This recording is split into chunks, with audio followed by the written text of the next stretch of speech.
The kind of life you'll find all up the coast now for some warmer waters. But also, if you're very lucky, you might see an eagle ray flying over the top. It's not hugely common, but I have seen them as well.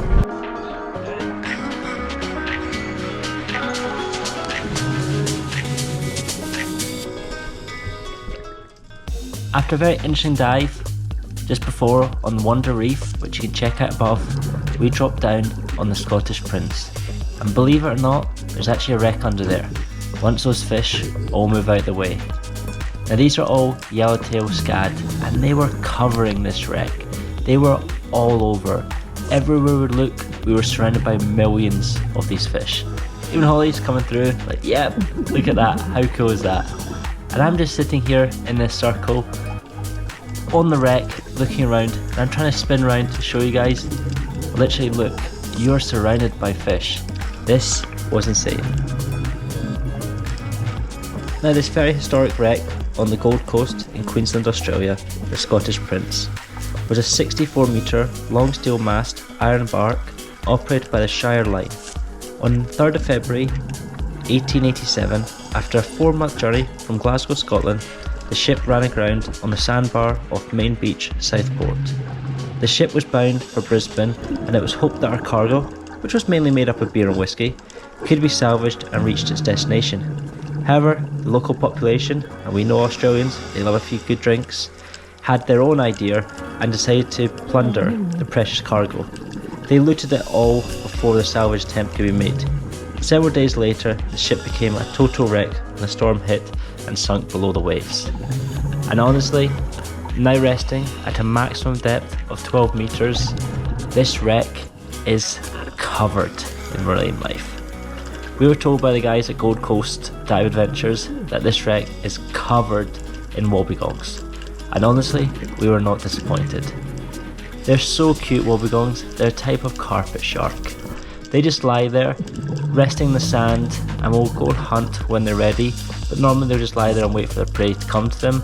But these are one of the sharks that can actually bite you from behind. Now, I've seen this happen before, where some guy actually grabbed their tail and the whole shark can spin its entire body and bite you. Now, they have tiny teeth, and of course we should never be touching marine life and doing that, but they just will leave an imprint onto your wetsuit. Or if you do get bit in your hands, it will leave like as if your hand's gone through a little bit of a shredder. Of course, never touch marine life, respect them, keep your distance, and just enjoy them. On this wreck, we have both spotted wobbegongs and ornate wobbegongs. But honestly, trying to just find the wreck on this dive site is something else. There's so many fish. You can see we've got the rubble of this historic wreck, which has been down since 1887, coming as piles of rubble, but there's fish everywhere. We even had stingrays cruising around as well in the sand just around, and you also get guitar sharks, also known as shovel nose rays.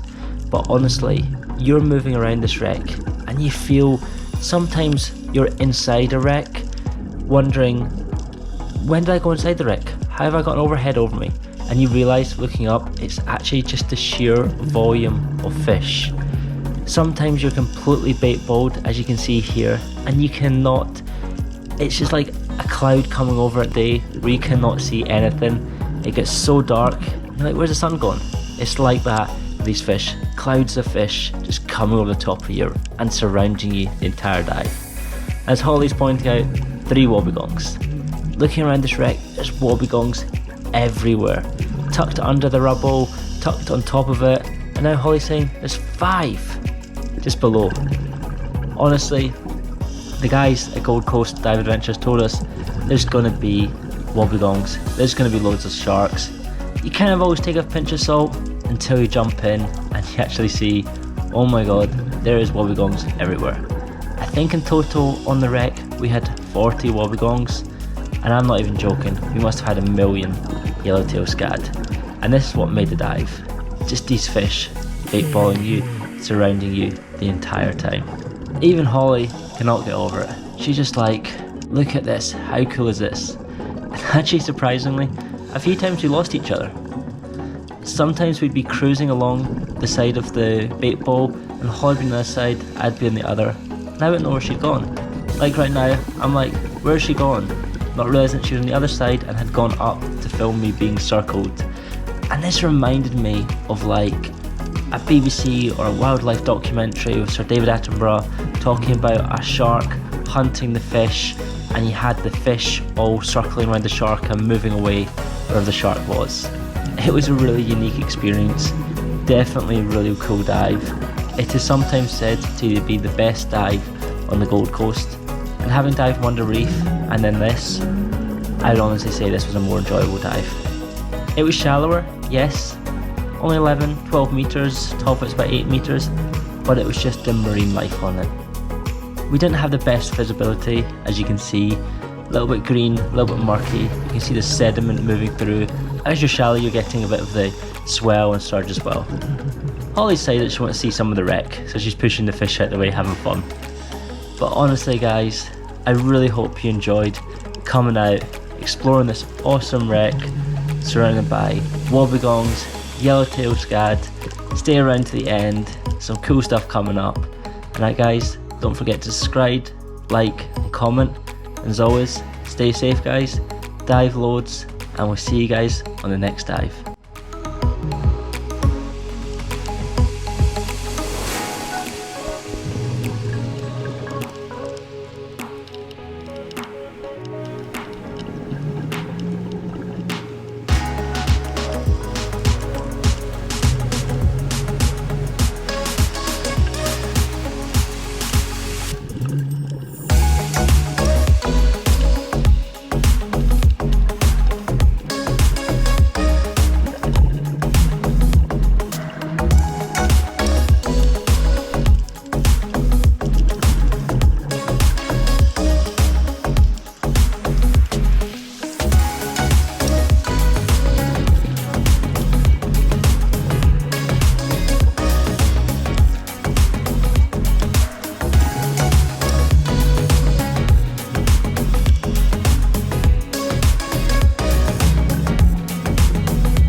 Let's go.